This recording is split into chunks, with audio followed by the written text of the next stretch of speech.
Good morning, everyone. This is Jeffy Kennedy, author of Epic Fantasy Romance. I'm here with my first cup of coffee. It was delicious. I actually already drank it.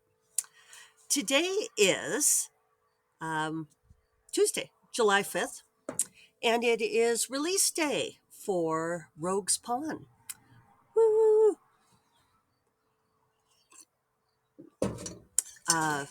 I have some tea now. This is my Paris mug. Did I tell you guys the story of this one before? When David and I stayed at the Paris Hotel in Las Vegas for our anniversary. I think it was for our 25th anniversary. I was getting ready, putting on my makeup, and he popped out. We were going to go out to dinner, and he popped out and came back with this little mug because I thought it was so cool. If you're not on video, it's like one of those mugs that's straight sided, but it flares slightly from bottom to top, and it has black and white alternating vertical lines, alternating fat and thin, and then in red it says Paris across it. It's very French looking, I think. Probably there's a name for this design, but and he brought me a little split of champagne with it. It was just it was a true love thing. He knew I would like it. So yeah, Rogue's Pawn re-release out today. Thank you all for your support on the book. It's really appreciate it. Really lovely of all of you to say nice things about it and buying it and so forth. I hope you like it. It's so funny thinking about this book because so much of my look, there's even emotion in my voice, right? of my of my newbie writer hopes and dreams were in that book. I'm not a fan of saying things like the book of my heart. I don't really believe in the book of my heart. Um, and every once in a while, when I say that to somebody, they're like, "Oh, but this book is the book of my heart." And it's like, "Yeah, okay." Um, I don't really believe in calling books babies. Uh, you get what I'm saying. But I also know that I tend to be um, I don't know, more, I don't want to say cool or remote, but um, I am not as emotional about some things as many people are. I'm noticing that water has collected in this um, fire pit and that it may be breeding mosquitoes. I think I see larvae on the top. I'm going to handle that. Hold on. There we go. So, yeah, it's funny because when I wrote this book, uh, I called it Obsidian. And I just, I thought it was going to be the answer to all of my hopes and dreams, right? I thought it was going to be huge. I had read other books, um, like I'd read Twilight and loved it. I had read other things that were very popular at the time. I think I mentioned that I found my old spreadsheet for when I was first writing, for when I pulled out Rogue's Pawn to reformat it, to put it out on my own. Rogue's Pawn was the title that we came up with at Carina Press, in part because they didn't like Obsidian, I think. Also because I'd kind of screwed myself with them because I had written the erotic novellas that were one word jewel titles: Sapphire, Ruby, Platinum, and then Five Golden Rings, which should have been Oro. And they thought that there would be too much confusion, which if I had known that was going to be a thing, I would have like stuck with Obsidian. But then Jennifer L. Armentrout came out with a book called Obsidian before, right around the same time, and it was pretty big. It was one of her early hits, and so it was like, well, so, but, and when you're a newbie writer, these things, I don't know, they affect you more. You're maybe because you don't have that thick skin yet that we talk about, which I don't believe is really thick skin, but it's maybe it's maybe understanding that a single book isn't the make or break. And I think that when we begin, we think that it will be. We think that that single book will be the answer to our hopes and dreams, that it will be, um, yeah, that it, like this, the whole idea of my one big chance, right? And so, like, going through that spreadsheet and looking at the books, because I was trying to figure out, I'd been writing short, I'd been writing essays, and I had published, or, University of New Mexico Press had published my collection of essays. And, so I wasn't completely, I was bright eyed and bushy tailed, but, my fur wasn't wet anymore. I kind of knew what I was doing, but I didn't know how many words a fiction book should be. And I knew that learning to write a novel, that I was going to have to learn how to work more incrementally as opposed to writing short when I would often draft an entire essay in one sitting. So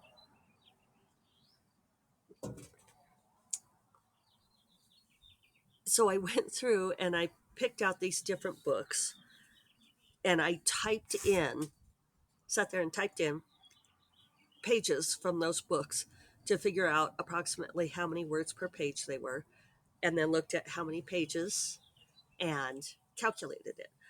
So now we know. It seems like everybody knows, because when I was telling this story to, like, some of the Faro gals on the Discord, they were saying, well, isn't it about 275 words per page? And it's like, yes, but young Jeffy did not know this. I didn't know that. And then that was approximately what I came out to. But so some of the books that I came up with were, or that I used for examples, were Cushiel's Dart by Jacqueline Carey. And I don't think I used Twilight. Let's see which ones I used. Hold on. So the books that I used, and it's really kind of interesting to look at this very old spreadsheet from my very beginning days. Uh, I used one of the kitty books by Carrie Vaughn. And it's funny because Carrie is now a friend of mine. I love that. As I said, Cushiel's Dart by Laurel K. Hamilton. I'm sorry, by Jacqueline Carey. And then I also did a book by Laurel K. Hamilton. It would have been one of the Blake books, but I didn't know which one. And then I was trying to, there was another book that I liked at the time that was an urban fantasy called Stray. And I'm trying to figure out who the author was. Um, but I'm not being able to load Amazon right now. Our internet has not been right since it got knocked out uh, in the storm that we had. When was it? Friday night? Knocked out our internet for most of the night, and it's still, they keep saying, oh, it's fine now, but it's not fine. Oh, good. Here it comes. Let me look it up. So it was Stray by Rachel Vincent. And I started looking to see what Rachel Vincent was doing lately. And it doesn't look like she's put out a book since 2018. So, which makes me cock my head quizzically. It could be that she's writing under a new pen name. People do that. So if anyone knows, do let me know. So anyway, I thought that I thought Obsidian was brilliant. I thought it was just, I really did think it was going to be like Twilight, and I thought I was going to make all kinds of money, and that I was going to be famous and adored, and I don't know, all of the things that people want with their first book. And,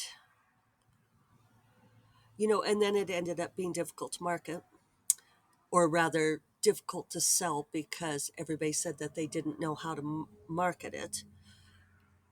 And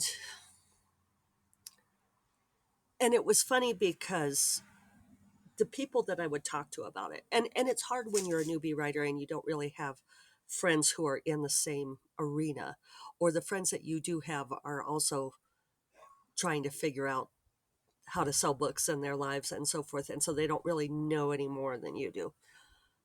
But like my husband, who had really gotten into some of the success stuff and like manifesting your desires and all of that kind of thing. he he was saying, well, you have to believe in the book, you have to really believe in it. And I was like, I do believe in it. I always believed in it. And yet there becomes this thing where you can really believe in it and also be terribly insecure about it. And I remember those years, um, where I think I started writing it in and it actually says on here, I think I figured it out. It's on this. I love that I keep spreadsheets because I can keep track of these things, because I did write down what date I started it. I began it April 6th, 2007. And so long ago, isn't it? And in many ways not, right? It's only 15 years. Lots happened in 15 years since I started writing that book. So yeah, I both believed in it and then, sort of went through this whole character arc, right, on this book, where I went from overweening confidence and ambition for this book to tremendous insecurity. And I was doing much better than I knew at the time, getting full manuscript requests and building good relationships with agents. All of these really good things that stood me in good stead later. Excuse me, but I wasn't selling the book. And people would ask me, like, what I wanted for my birthday or what I wanted for Christmas, and I would say a lucrative multi-book contract. Do you remember that? Those of you who knew me then? And I wanted big money for it. I wanted a big debut. I wanted all of the things. And as time went on, it became increasingly clear that that was not going to happen. That I was too sideways of the mass mind. And reading this book now, just even going through it and putting it together, although it fits certain niches, I mean, I can see it better now. It's not clear what genre it is in some ways. I'm calling it dark fantasy romance now. It is pretty much. But, it has the portal thing, which always confuses people. I need some water. That's better.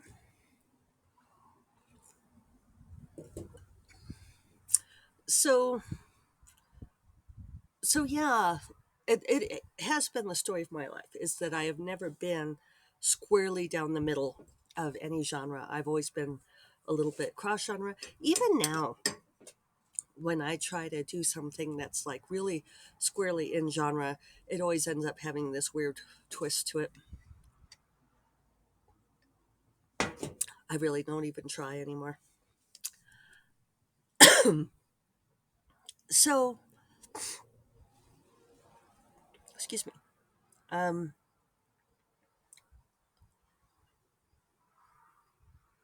it was just, you know, I was so emotional about it then and wanted so much.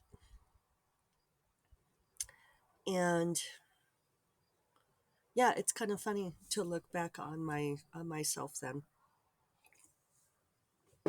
and feel compassion for that younger writer that I was, and at the same time understanding why it wasn't going to work the way I wanted it to work.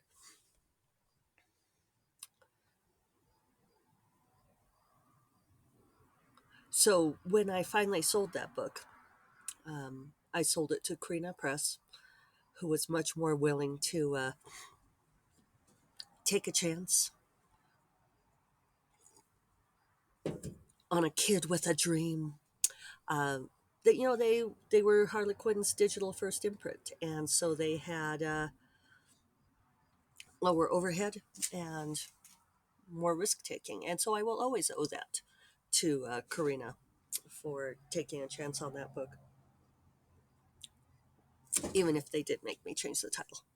And I did briefly toy with changing the title back again with this re-release, but that's water under the bridge at this point.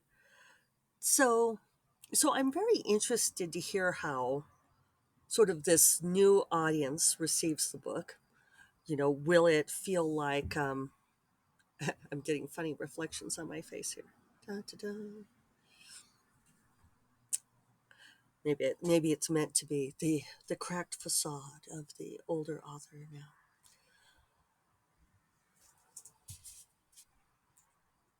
I was trying to pause here. There, I shifted a little bit. It's not making that much difference. It doesn't matter. So I don't know if this has made any sense. I had a good friend who was in the Quarry trenches with me, and she got her book deal, which I didn't.